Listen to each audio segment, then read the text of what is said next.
I was working on a cover story for Fast Company magazine on Mark Andreessen, who was the co-founder of Netscape and the creator of the first mass market web browser. And he had another billion-dollar company, and so I wanted to find out what Act 3 was for him. And I flew out to Silicon Valley, and we were talking about a company called Ning. And Ning is, well, a platform for anybody who wants to create their own social network. And he told me it was growing virally. And he used this term called viral loop.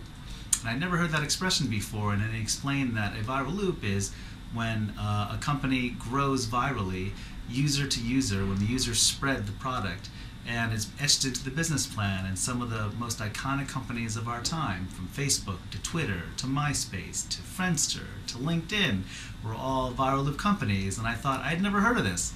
So when I left Silicon Valley, I flew back home, and I started floating that term by other reporters I knew and people in tech, and none of them had heard the term either. And I realized that it was something that was right under our noses, but that we didn't really know about. The best kind of virality you can have is to use a product, you have to spread it. And so if you take Facebook, for example, what's the sense of being on Facebook if none of your friends are on Facebook?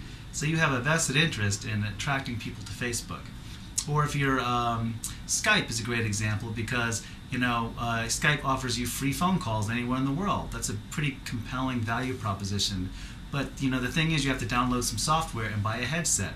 And how do you get people to do that? Well, if I want to talk to my grandmother in Russia and I want to get free phone calls, I tell her, hey, Grandma, you got to download this software application and you have to buy a headset. And so I have a strong inducement to do that because I get free phone calls. And so to use Skype, I need them to actually spread Skype. And so it's a win-win for everybody. Hotmail was a viral success because they were the first webmail application. And so they put a viral tag in every email. Set up your own free email at Hotmail. And because every email that was sent had this advertisement, they were getting loads and loads of people signing up, and it grew virally. Tupperware is a viral loop company because they had these party plans, and so if I want to sell Tupperware, I would go to a friend of mine, someone in my social network, so to speak, and I'd say, hey, I want to throw a party and sell Tupperware. Will you help me out? And of course, they're friends, so they'll do it. And so they'll invite 10 of their friends or 20 of their friends to come over, and I would sell a lot of Tupperware because it's a trusted environment, not unlike Facebook. But not just that, out of those 20 people, maybe 2, 3, or 4 people would actually also allow me to throw a Tupperware party. And so it grows virally. And so I'll throw another Tupperware party at a friend of a friend's place, and then that person will invite 20 more people. And of course, of those 20 people, 2, 3, or 4 people will allow me to throw another party. And so it grows virally, and Tupperware grew into a billion-dollar company. And in fact, the revenues today are like $2.4 billion or something like that. You have to have something that people really want and really need, or they really want. In the same way that we all pass on video links to people when we find the videos funny, like the cat playing the piano, or the music video on the treadmills, or the Mentos and the Diet Pepsi or Diet Coke, the fountain. These were all viral videos, and the reason that we spread them is because we find them compelling and interesting. And who decides what's interesting? Well, the audience decides. And so in the same way that a video goes viral, we spread it because we like it, we also do the same thing with products. And the trick is, if you have a product that you can actually create a business based on a product that people have to spread or want to spread, or it's their idea to spread, then you have something that will grow really fast.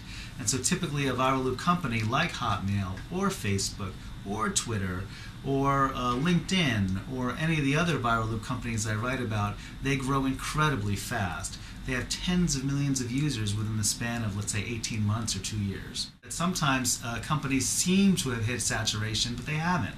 And I'll give you a good example. It was about 18 months ago, people were saying, Facebook's growth has flattened.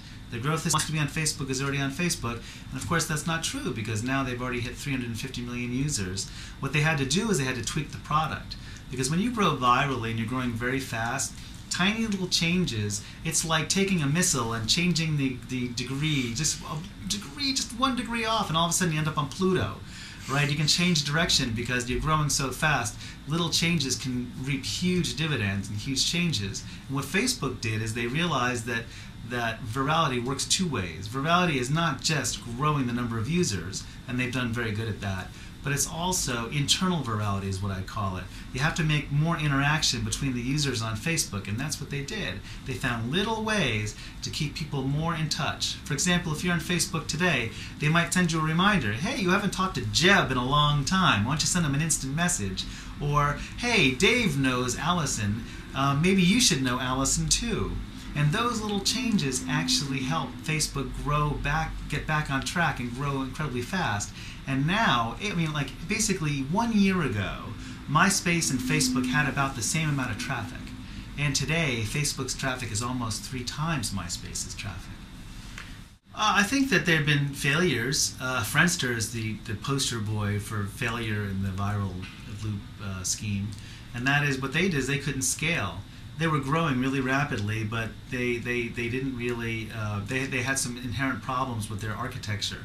And so they couldn't really scale past a certain point. And then the thing got really slow and really buggy.